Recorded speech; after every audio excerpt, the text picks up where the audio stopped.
সুস্থতা যে কত বড় নিয়ামত এটা আমরা তখনই বুঝতে পারি যখন আমরা অসুস্থ হই।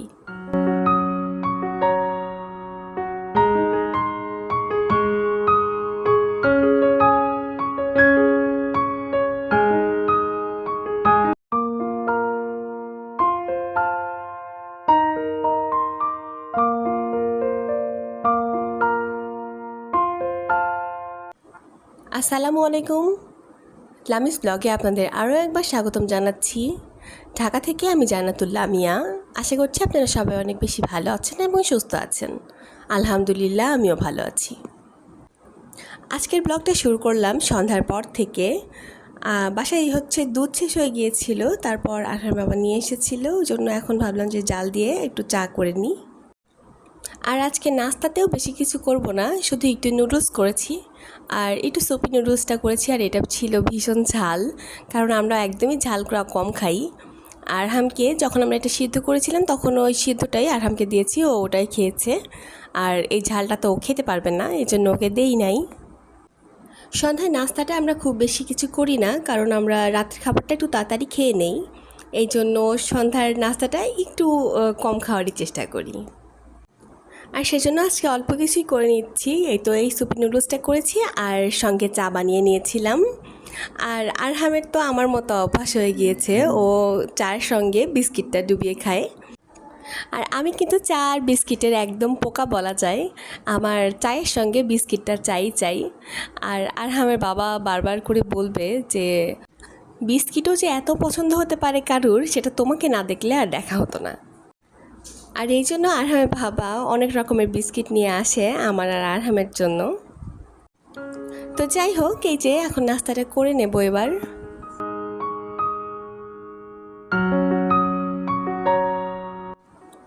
নাস্তা শেষ করে বেশ কিছু কাজ করেছি, আর তারপর কিন্তু আমি কিছু রুটি বানিয়ে নিয়েছি। আসলে সকালে উঠে রুটি বানাতে আমার একদমই ভালো লাগে না।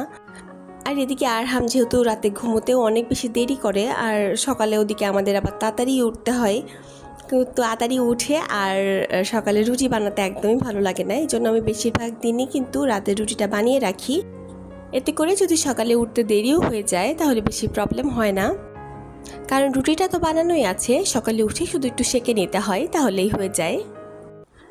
আমি এখানে খুব বেশি দিনের জন্য রুটিটা সংরক্ষণ করছি না, মাত্র 2 দিনের জন্য করছি। 1 দিন বা 2 দিন চলবে এরকম।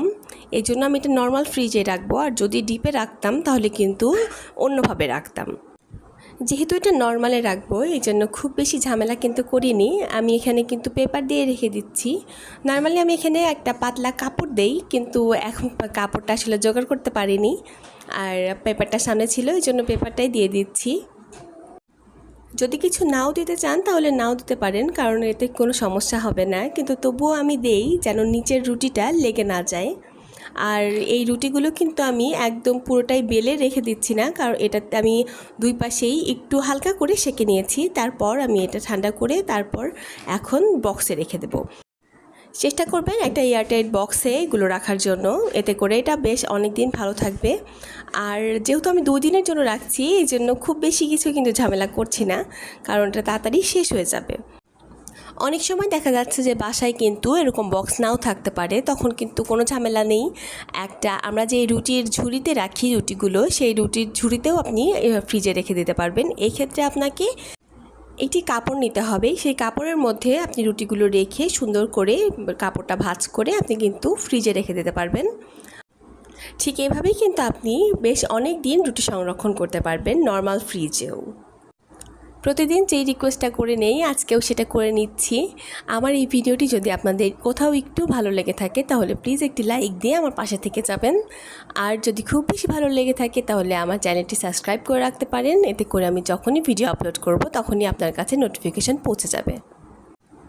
আজ রাতের বেলা কিন্তু বেশ অনেকটা কাজ নিয়ে বসেছি। আসলে এই কয়েকটা দিন সকাল থেকে আমি কোনো কাজ করতে পারছি না, এই জন্য এখন একটু শরীরটা ভালো লাগছে, এই জন্য ভাবলাম যে এখনই একটু কাজ করে নেওয়া যাক। আসলে ঠান্ডা লেগে গলাটা একদম ভেঙে গিয়েছে, কথাটা শুনেই বুঝতে পারছেন যে গলাটা কীরকম অবস্থা। এত পরিমাণ কাশি হচ্ছে যে ভালোভাবে ভয়েসটাও দিতে পারছি না, খুব কষ্ট হচ্ছে। তো আশা করছি ইনশাল্লাহ তাড়াতাড়ি ঠিক হয়ে যাবে। এমনিতেও দেশের পরিস্থিতির কারণে বেশ অনেক দিন ভিডিও দিতে পারিনি, আর এতে করে কিন্তু চ্যানেলটার বেশ ক্ষতি হয়ে গিয়েছে, যেহেতু আমার নতুন চ্যানেল। তো এই জন্য যত কষ্টই হোক তাও একটু ভিডিওটা দেওয়ার চেষ্টা করছি যেন রেগুলার মেনটেন করতে পারি। সবাই দোয়া করবেন যেন সুস্থ হয়ে যেতে পারি। এই যে এতক্ষণ কাজ করছি, এই কাজেও কিন্তু আমার দেখা যাচ্ছে যে 10 মিনিটের কাজ আমার 1 ঘন্টা করতে হচ্ছে, শুধুমাত্র আরহামের কারণে। আরহাম এতটাই জ্বালায় এখন যে কি বলবো। আগে বেশ শান্ত ছিল, কিন্তু এখন ভীষণ জ্বালায়, একদম কোনো কাজ করতেই দিতে চায় না।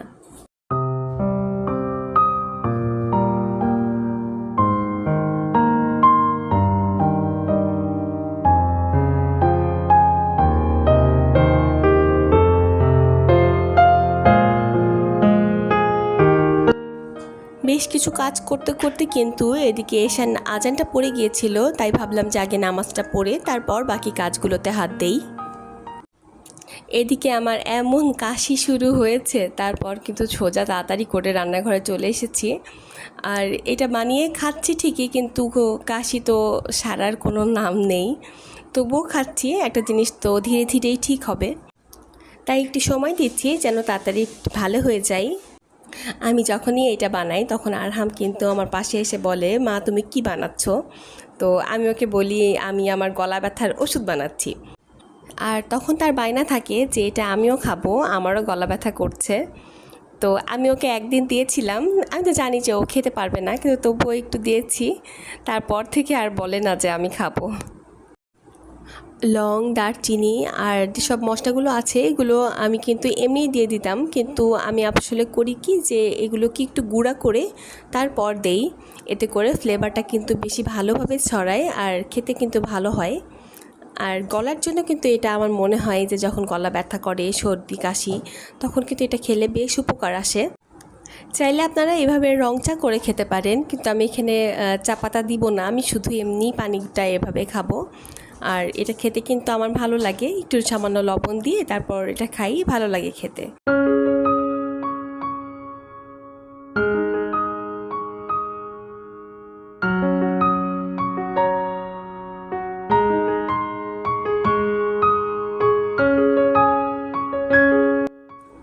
মশলাগুলো পানির মধ্যে দিয়ে একটু ভালোভাবে ফুটিয়ে নিতে হবে। এটার স্বাদটা বাড়ানোর জন্য আমি একটু এর মধ্যে লেবুর রস দেব, আর এতে করে একটা টকটক ফ্লেভার আসে, এটা খেতে ভালো লাগে আমার। এরপর একটু ভালোভাবে মিক্স করে বেশ অনেকক্ষণ একটু এটা ফুটিয়ে নিতে হবে, আর এটা যত বেশি ফুটবে ততই কিন্তু মজা হবে খেতে। এবং গলা ব্যথা বা সর্দি কাশির জন্য এটা কিন্তু বেশ উপকার।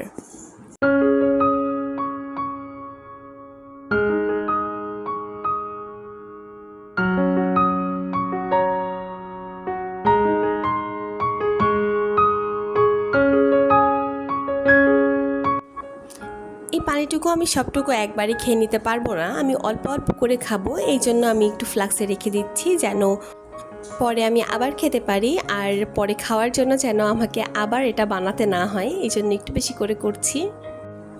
এই একই কাজটা যদি বাড়ির অন্য কারোর যদি হতো, সর্দি কাশি লাগতো, তাহলে কিন্তু আমরা প্রত্যেক সময় সময় এটা বানিয়ে খাওয়াতাম। কিন্তু যেহেতু নিজেদের এই জিনিসটা হয়েছে, আর আমাদের তো যখন নিজেদের কিছু হয় তখনই আমাদের যত অবহেলা, আমরা কিন্তু তখন নিজেদের জন্য এটা সেটা বানিয়ে খাই না। আমরা তখন অতটা গুরুত্বই দিই না যে আমাদের একটা অসুখ বিসুখ হয়েছে। নিজে যদি গুরুত্ব না দিই তাহলে কিভাবে ভালো হবে বলুন তো? অন্য কেউ তো শুধু ওষুধ খাইয়ে তো একটা জিনিস ভালো হয় না। তো যাই হোক, আমি এখানে আরহামের রাতের খাবারটা রেডি করছিলাম, আর একটু গ্লাসে ওটা নিয়ে নিয়েছি, ওটা খেতে খেতে আরহামের খাবারটাও রেডি করছি। আর আজকে আরহামকে দিয়েছি আমি দুধ দিয়ে একটু রুটি এখানে ছিঁড়ে নিয়েছি, আর সাথে একটি কলা দিয়ে দেব। ও এটা বেশ পছন্দ করে খায়, আর যদিও বা আমি এখানে একটু বেশি নিয়েছি, ও এতটা খেতে পারবে না। তবুও মাশাল্লাহ খেয়েছিল, অল্প কিছু রেখেছিল আর সম্পূর্ণ ওই খেয়েছিল। কলাটা আরহামের ভীষণ পছন্দ, ওকে যেভাবেই কলা দেওয়া যায় ও কিন্তু সেটা খেয়ে নেয়। আমি যদি এভাবে রুটির সঙ্গে একটু দুধ দিয়ে কলাটা দিয়ে দিই, এটাও খায়। আর যদি কলা দিয়ে প্যানকেক বানিয়ে দিই, সেটা ওর খুবই পছন্দ, ওইটাও ও খেয়ে নেয়। বাচ্চাদের জন্য কিন্তু কলাটা খাওয়া খুবই দরকার, যেহেতু কলাতে আয়রন, পটাশিয়াম আরও অনেক কিছু আছে। তো আমি চেষ্টা করি আরহামকে দিনে একটা হলেও কলা খাওয়ানোর। আর ও সেটা পছন্দ করে খায়, এই জন্য আমাকে খুব বেশি একটা পরিশ্রম করতে হয় না। আরহামকে খাওয়ানোর আগে ওর বাবা আর আমি দুজনেই খেয়ে নিয়েছিলাম, কারণ ওকে খাওয়াতে যেহেতু আমার একটু সময় লাগবে, এই জন্য আমি আগে খেয়ে নিয়েছি, তারপর ওকে খাওয়াবো। আর আরহামের খাওয়া শেষ হয়ে গেলে বেশ তাড়াতাড়ি করে কিন্তু আজকে শুয়ে পড়বো, যেন তাড়াতাড়ি ঘুমিয়ে যায়। কিছুদিন আমাদের বেশ অনিয়ম হয়ে গিয়েছিল এই রাতে ঘুমোতে যাওয়া নিয়ে, তো এই জন্য একটু চেষ্টা করবো তাড়াতাড়ি ঘুমিয়ে পড়ার।